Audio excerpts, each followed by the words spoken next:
शोभा पा रही थी। दोनों स्तनों पर रक्त चंद का लेप लगा है। वे अपने कर कमलों में जप मालिका विद्या और अभय तथा वर नामक मुद्रा में धारण किए हुए है। तीन नेत्रों से सुशोभित मुखार विंद की बड़ी शोभा हो रही थी। उनके मस्तक पर चंद्रमा के साथ ही रत्नमय मुकुट बांधा और तथा वे कमल के आसन पर विराजमान है। ऐसी देवी को मैं भक्ति पूर्वक प्रणाम करता हूँ।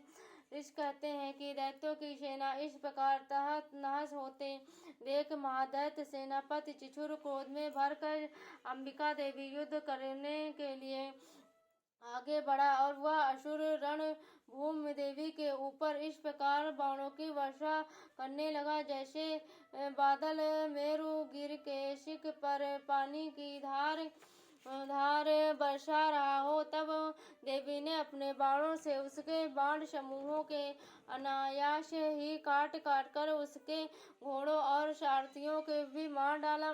साथ ही उसे धनुष तथा अत्यंत ऊंची ध्वजा के भी तत्काल काट गिराया। धनुष कट जाने पर उसके अंगों को अपने बाणों से बीट डाला। धनुष रथ घोड़े और सारथी के नष्ट हो जाने पर वह असुर ढाल और तलवार लेकर देवी और दौड़ उसने तीखी तलवार से सिंह के मस्तक पर चोट करके देवी भी बाईं भुजाएं बड़े वेग से प्रहार किया। राजन देवी की बाह पर पहुंचते ही वह तलवार टूट गई। फिर तो वे क्रोध से लाल आंखें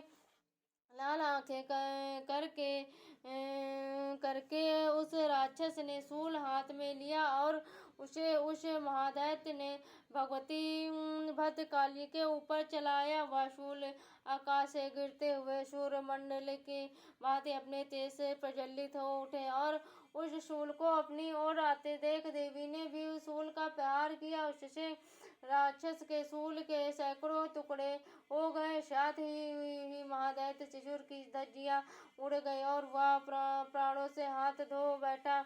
महिषासुर ने सेनापति उस पराक्रमी चिछुर के मारे जाने पर देवताओं को भी पीड़ा देने वाला चामर हाथी पर चढ़ आया और उसने भी देवी के ऊपर सती का प्रहार किया। किंतु जगदम्बा ने उसे अपने हुंकार से ही आहत एवं निप्रभ करके तत्काल पृथ्वी पर गिरा दिया। सती टूट कर गिरी और हुई देख चामरों की बड़ा क्रोध।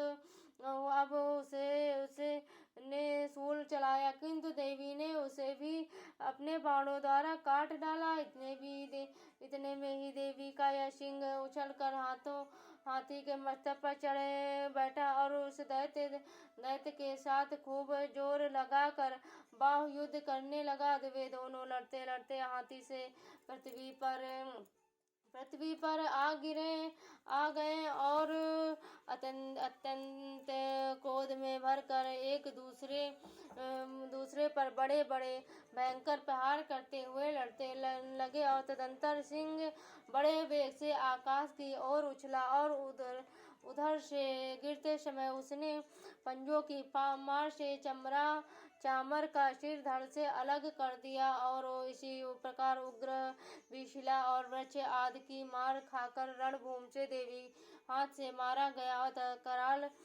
भी दांतों मुक्कों और थप्पड़ों की चोट से धराशायी हो गया।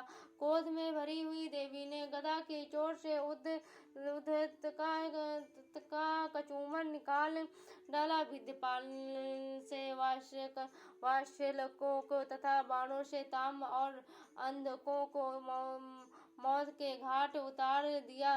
तीन नेत्रों वाली परमेश्वरी त्रिशूल से उग्रास्य उग्र वीर तथा महाहनु नामक दैत्य को मार डाला। तलवार की चोट से विडाल के मस्तक को धड़ से काट गिराया। दुर्धर और दुर्मुख इन दोनों भी अपने बाणों से यमलोक भेज दिया और इस प्रकार अपनी सेना का संहार होता देख महिषासुर भैंसे का रूप धारण करके देवी के गणों को त्रास सेना आरंभ किया और किन्हीं किन्हीं को धनुष से मारकर किन्हीं के ऊपर खुरों का प्रहार करके किन्हीं को पूंछ से चोट पहुंचाकर, कुछ को सींगों से विदीर्ण करके, कुछ गढ़ों को वेग से, किन्हीं को सिंह नाद से, कुछ को चक्कर देख कर और कितनों को निश्वास वायु के झोंकों से धराशायी कर दिया। और इस प्रकार गणों की सेना को गिराया और वह असुर महादेवी के सिंह को मारने के लिए झपटा। इससे जगदम्बा को बड़ा क्रोध हुआ। उधर पराक्रमी महिषासुर भी क्रोध में भर कर धरती को खुरों से खोदने लगा तथा अपने सींगों से ऊंचे ऊंचे पर्वतों को उठा कर फेंकने और गर्जने लगा। उसके वेग से चक्कर देने के कारण पृथ्वी क्षुब्ध होकर फटने लगी और उसकी पूंछ से टकराकर समुद्र ओर से धरती के डुबोने लगा। हिलते हुए सींगों के आघात से विदीर्ण होकर बादलों के टुकड़े टुकड़े हो गए। उसके श्वास की प्रचंड वायु के वेग से उड़े हुए सैकड़ों पर्वत आकाश गिरने लगे।